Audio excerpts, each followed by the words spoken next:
నేను జిఆర్ మహర్షి. ఈరోజు గోట్ అనే ఒక సినిమా వచ్చింది. ఈ సినిమా దర్శకుడు వెంకట ప్రభు మీద నాకు చాలా రెస్పెక్ట్ కలిగింది ఆ సినిమా చూసిన తర్వాత. ఎందుకంటే అతను టైటిల్లోనే మనల్ని వార్నింగ్ ఇచ్చాడు, హెచ్చరించాడు. అరే బాబు, GOAT గోట్ అని పెట్టాడు దానికి. గోట్ అంటే మీరు వస్తే బకరాలు అవుతారు అని క్లియర్ కట్ మెసేజ్ ఉంది. అయినా సరే మనం థియేటర్ పోయి కూర్చొని డబ్బులు పోగొట్టుకొని సరే వచ్చి ఇక్కడ ఏదో మాడాల్సి వచ్చింది. సరే ఏమిటి ఆయన విజయ్ సినిమాలు జనరల్గా కొంత ఎమోషనల్గా, కొంత ఫైట్స్, ఏదో అభిమానులకు నచ్చే విధంగా డ్యాన్సులు, పాటలు ఇలా బాగుంటాయని ఒక నమ్మకంతో, అంటే ఆయన డబుల్ యాక్షన్ ఏదో రిచెస్ట్ 350 కోట్లు పెట్టి సినిమా తీశారు. అందులో చాలామంది యాక్టర్లు ఉన్నారు. జయరామ్ ఉన్నారు, మోహన్ ఉన్నారు, ప్రభుదేవ ఉన్నాడు, విశాల్ ఉన్నాడు, స్నేహ, ఎవరు మీనాక్షి చౌదరి, ఇలా ఎవరెవరు చాలామంది ఉన్నారు. ఇంతమంది ఉన్నారు అంటే ఏదో కొంచెం బాగానే ఉంటుందేమో కథ అనుకుంటానే స్టార్ట్ కావడమే కెన్యాలో స్టార్ట్ అవుతుంది. ఒక రైలు ఫైటింగు, బ్లాస్ట్, ఇవన్నీ అయిపోయేసరికి వీళ్ళంతా ఏదో యాంటీ టెర్రరిస్ట్ స్క్వాడ్, అంటే రా ఏజెంట్లు, ఇవన్నీ మన గూఢచారుల కథలు, అంటే జేమ్స్ బాండ్ కథలు, రా ఏజెంట్లు, ఇవన్నీ మనకేం కొత్త కాదు. కానీ సరే, పాత కథని కొత్తగా చెప్పారా లేక కొత్త కథని కొత్తగా చెప్పారా అనేది కదా ఇప్పుడు సినిమా. మనం మూడు గంటల సేపు, 3 గంటల 1 నిమిషం, పైగా దీనికి సెకండ్ పార్ట్ 2 కూడా ఉందంటున్నారు. ఇంకా దాని పరిస్థితి ఏమో ఆ తర్వాత అది వేరే. విజయ్ కోసమే, విజయ్ అభిమానుల కోసమే సినిమా తీయాలనుకుంటే తీయండి, మాకేం అభ్యంతరం లేదు. అయితే కింద ఇది పెట్టండి, హెచ్చరిక, ఇది కేవలం విజయ్ అభిమానుల కోసమే, మీరు అందరూ రావద్దండి దయచేసి అని.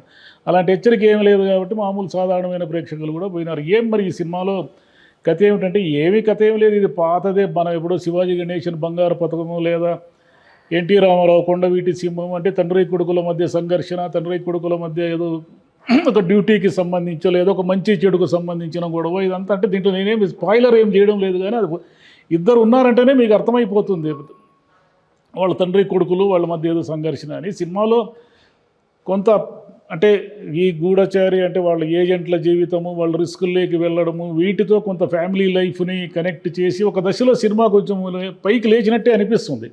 అంటే ఫ్యామిలీ అనుబంధాలను వాళ్ళ వృత్తి జీవితంలో ఎలా మింగిల్ చేసుకోవాలి, ఎలా దాన్ని అడాప్ట్ చేసుకోవాలి అనే కథగా, అనే దిశగా వెళ్ళుంటే ఓకే. ఈ దిశగా వెళ్లకుండా ఇది ఏమైపోయిందంటే కెన్యా అని కాసేపు, థాయిలాండ్ అని కాసేపు, రష్యాలో ఒక ఫైటింగు, తర్వాత చిట్ట చివరి క్లైమాక్స్లో ఇండియాలో పెద్ద క్రికెట్ స్టేడియంలో ఒక 15-20 నిమిషాల ఫైటింగ్తో మనల్ని ఇంటికి పంపిస్తారు. సరే, ఎట్టకేలకు ఇంటికి పంపిస్తారు, ఆడికి సంతోషించండి. 3 గంటల 1 నిమిషం తర్వాత అయినా మీరు ఇంటికి వెళ్తారు.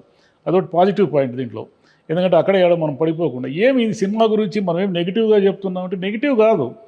ఇలా సినిమాలు వారం వారం ఇలా చావగొడుతూ సినిమాలు తీస్తూ ఉంటే ఏమి ఎక్కడ తెచ్చేదంటే, మిమ్మల్ని ఎవడు పొమ్మన్నారు, ఏం చేయాలి స్వామి, మాకు సినిమా అనేది వ్యసనమై కూర్చుంది, పోకపోతే ఉండలేము, పోతేనేమో భరించలేము, ఇది మా పరిస్థితి. సరే, టోటల్గా ఏమిటి సినిమా అంటే, విజయ్ అనే ఒక తండ్రి, అతను కొడుకు, వీళ్ళిద్దరి మధ్య జరిగే సంఘర్షణలో ఈ అనేక పాత్రలు వస్తూ ఉంటాయి. ప్రభుదేవ, నిజానికి ప్రభుదేవ వీళ్ళంతా ఉంటే మంచి డ్యాన్సులు, ఏమైనా పాటలు, ఏమైనా మంచి సీన్లు ఉన్నాయేమో అనుకుంటాం. ఏదో వాళ్ళు కూడా ఈ రొట్టకొట్టుడు పాత్రల్లో అలా కలగలిసిపోయి, అంటే ఎప్పుడో మనం అరిగిపోయి కృష్ణా గూఢచారి 116 నుంచి ఇలాంటి గూఢచారి కథలు చూసి, ఎవరో సైంటిస్ట్ అని, వాడని, యురేనియం అని, ఇవన్నీ విని చూసి ఏళ్ల తరబడి, దశాబ్దాల తరబడి చూసిన కథనే మళ్ళీ తీసుకొని అలాంటి కథనే చేశారంటే కనీసం అంటే రాసుకునేటప్పుడు ఇది బాగా కనిపించుంటుంది. ఇద్దరు హీరోల మధ్య సంఘర్షణ, ఏదో ఒక అద్భుతమైన పాయింట్ని మనం ఎలివేట్ చేస్తున్నాము, ఒకరికొకరికి ఏదో విడిపోవడము, మళ్ళీ కలుసుకోవడము, ఇది ఇంతకంటే ఫ్యామిలీ ఎమోషన్ ఏముంటుంది అని రాసుకొని ఉంటారు. కానీ ఎగ్జిక్యూషన్లు అంటే సినిమా తీస్తున్నప్పుడు ఏం తీస్తున్నారో అర్థం కాక, విజయ్ అంటే దీంట్లో మళ్ళీ టెక్నాలజీ కూడా వాడారు. ఇంకొక విజయ్కి యాంటీ ఏజింగ్ టెక్నాలజీ అని, అతను చాలా కుర్రవాడిగా కనిపిస్తాడు. విజయకాంత్ కూడా ఉన్నాడు. అంటే ఆయన చనిపోయారు కదా, ఆయన ఎలా ఉంటారంటే ఇప్పుడు అదే కదా టెక్నాలజీ. ఇప్పుడు ఆయన కూడా కాసేపు కనిపించి వెళతారు. ఇట్లా టెక్నాలజీ పేరుతో, లేదా గ్రాఫిక్స్ పేరుతో, లేదా విదేశాల్లో లొకేషన్లు, షూటింగ్ల పేరుతో చాలా రిచ్గా ఉంటుంది సినిమా. ప్రొడక్షన్ వాల్యూస్ చాలా రిచ్గా ఉంటాయి, నో డౌట్. ఇంత రిచ్గా ఉన్న సినిమాలో 2 పాటలు కూడా బాగుంటాయి. ఈ సినిమాని మనం ఎందుకు చూడాలి అనేది వాళ్ళు చెప్పాలి.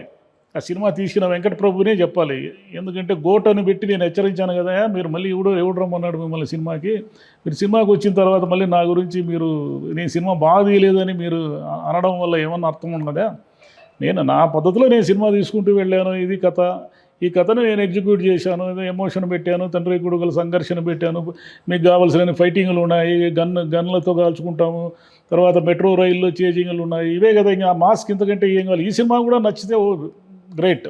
ఎందుకంటే బహుశా విజయ్ అభిమానులకు నచ్చుతుందేమో, తమిళ్లో ఆడుతుందేమో మనకు తెలియదు, కానీ తెలుగులో మాత్రం ఒక బాంబ్ షెల్లే ఇది.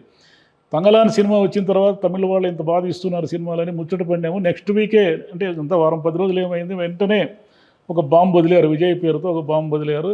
దీన్ని చూసిన వాళ్ళకి చూసినంత 3 గంటల సేపు మీకు ఒప్పుకుంటే చూడండి. నేనేం నెగిటివ్గా ఏం చెప్పడం లేదు, పాజిటివ్గా కూడా చెప్పడం లేదు. నా అభిప్రాయాన్ని నేను చెప్తున్నాను అంతే. Thank you.